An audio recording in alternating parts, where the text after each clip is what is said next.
Japan is an island by the sea filled with volcanoes and it's beautiful. In the year -1 billion, Japan might not have been here. In the year -40,000, it was here, and you could walk to it, and some people walked to it. Then it got warmer, some icebergs melted, it became an island, and now there's lots of trees, because it's warmer. So now there's people on the island, they're basically sort of hanging out in between the mountains, eating nuts off trees, and using the latest technology, like stones and bowls. Ding dong, it's the outside world, and they have technology from the future, like really good metal and crazy rice farms. Now you can make a lot of rice really, really quickly. That means if you own the farm, you own a lot of food, which is something everybody needs to survive. So that makes you king. Rice farming and rice kingdoms spread across the land, all the way to here. The most important kingdoms were here, here, here, here, here, here, and here. But this one was the most important, ruled by a heavenly superperson, or emperor for short. Knock knock, get the door, it's religion. The new prince wants everyone to try this hot new religion from Biekt. Please try this religion, he said. No, said everybody. Try it, he said. No, said everybody again, quieter this time. And so the religion was put into place, and all the rules that came with it. Then the government was taken over by another clique, and they made some reforms, like making the government govern more, and making the government more like China's government, which is a government that governs more. Hi, China, they said. Hi, dipshit, said China. Can you call us something else other than dipshit, said Japan. Like what, said China. How about Sunrise Land, said Japan. And they stole China's alphabet and wrote a book about themselves. And then they made lots of poetry and art and another book about themselves. Then they stopped moving the capital every time the emperor died and kept it in one place for a while, right here. And they conquered the north, finally. Get that squared away. A rich hipster named Kukai is bored with modern Buddhism, visits China, and learns a better version, which is more spiritual. Comes back, reinvents the alphabet, and causes art and literature to be great for a long time. And the royal palace turned into such a dream world of art that they really didn't give a shit about running the country. So if you live outside the palace, how are you supposed to protect your shit from criminals? Hire a samurai. Everyone started hiring samurai. Rich, important people hired samurai. Poor people who could not afford to hire samurai did not hire samurai. The samurai became organized and powerful, more powerful than the government. So they made their own military government. Here, they let the emperor still be emperor, but the shogun is actually in control. Breaking news, the Mongols have invaded China. We've invaded China, said the Mongols. Please respect us, or else we might invade you as well. Okay, said Japan. So the Mongols came over, ready for war, and died in a tornado. But they tried again, and had a nice time fighting with the Japanese, but then died in a tornado. Then the emperor overthrows the shogunate. Then the shogunate overthrows him back and moves to Kyoto and makes a new shogunate. And the emperor can still dress like an emperor if he wants, that's fine. Now there's more art. Like painting with less colors, collaborative poetry, plays, monkey fun, tea parties, gardening, architecture, flowers. It's time for who's going to be the next shogun. Usually it's the shogun's kid, but the shogun doesn't have a kid. So he tries to get his brother to quit being a monk and be the next shogun. He says okay, but then the shogun has a kid. So now who's it gonna be? Vote now on your phones. And everyone voted so hard that the palace caught on fire and burned down. The shogun actually didn't care, he was off somewhere doing poetry. And the whole country broke into pieces. Everyone is fighting with each other for local power, and it's anybody's game. Knock knock, it's Europe. No, they're not here to take over, they just want to sell some shit, like clocks, and guns, and Jesus. So that's cool, but everyone's still fighting each other for control, now with guns. And wouldn't it be nice to control the capital, which right now is puppets, with no one controlling them.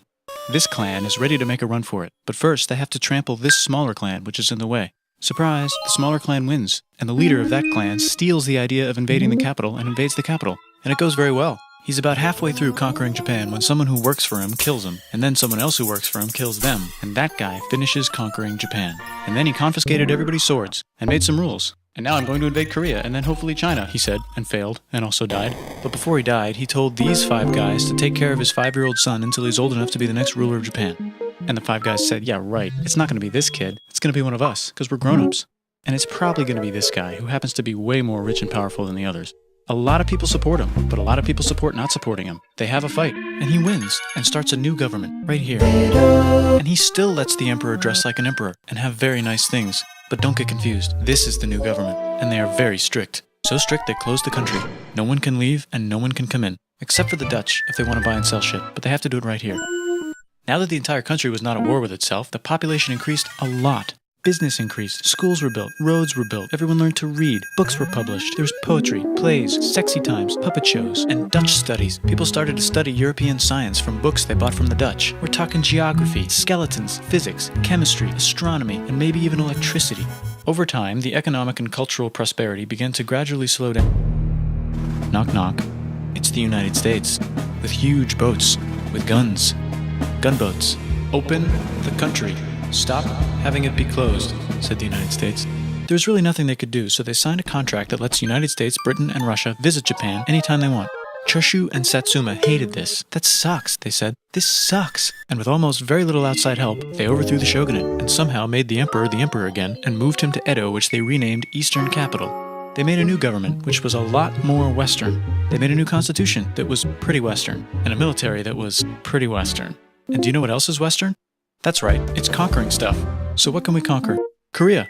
They conquer Korea, taking it from its previous owner, China, and then go a little bit further. And Russia rushes in out of nowhere and says, "Stop, no, you can't take that. We were going to build a railroad through here to try to get some warm water." And Russia builds their railroad, supervised by a shit ton of soldiers. And then when the railroad was done, they downgraded to a fuck ton. Did I say downgrade? I meant upgrade. And Japan says, "Can you maybe chill?" And Russia says, "How about maybe you chill?" Japan is kind of scared of Russia. You'll never guess who's also kind of scared of Russia. Great Britain. So Japan and Great Britain make an alliance together so they can be a little less scared of Russia. Feeling confident, Japan goes to war against Russia, just for a moment, and then they both get tired and stop. It's time for World War I. The world is about to have a war, because it's the 1900s and weapons are getting crazy, and all these empires are excited to try them out on each other. Meanwhile, Japan has been enjoying conquering stuff and wants more. And the next thing on their list is this part of China and lots of tiny islands. All that stuff belongs to Germany, which just had war declared on it by Britain because Britain was friends with Belgium, which was being trespassed by Germany in order to get to France to kick France's ass because France is friends with Russia, who was getting ready to kick Austria's ass because Austria was getting ready to kick Serbia's ass because someone from Serbia shot the leader of Austria's ass. Or actually shot him in the head.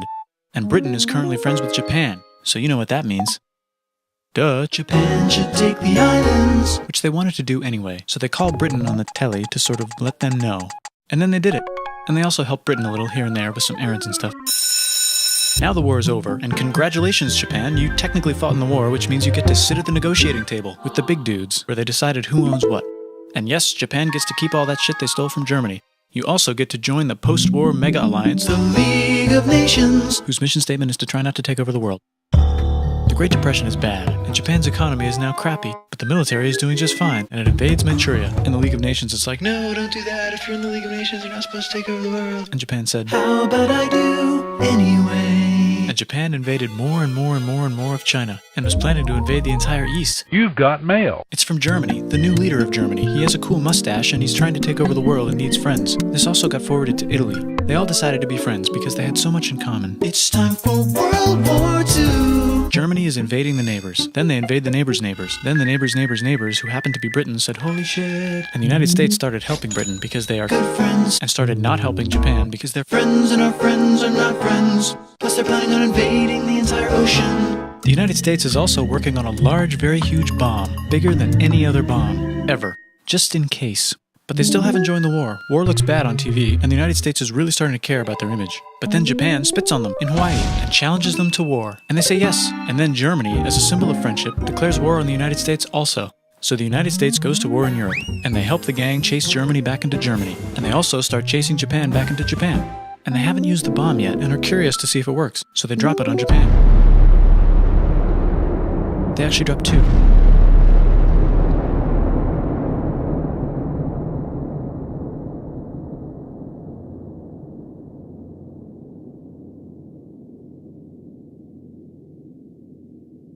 The United States installed a new government, inspired by the United States government, with just the right ingredients for a post-war economic miracle. And Japan starts making TVs, VCRs, automobiles, and camcorders as fast as they can, and also better than everybody else. They get rich, and the economy goes wild, and then the miracle wears off. But everything's still pretty cool, I guess.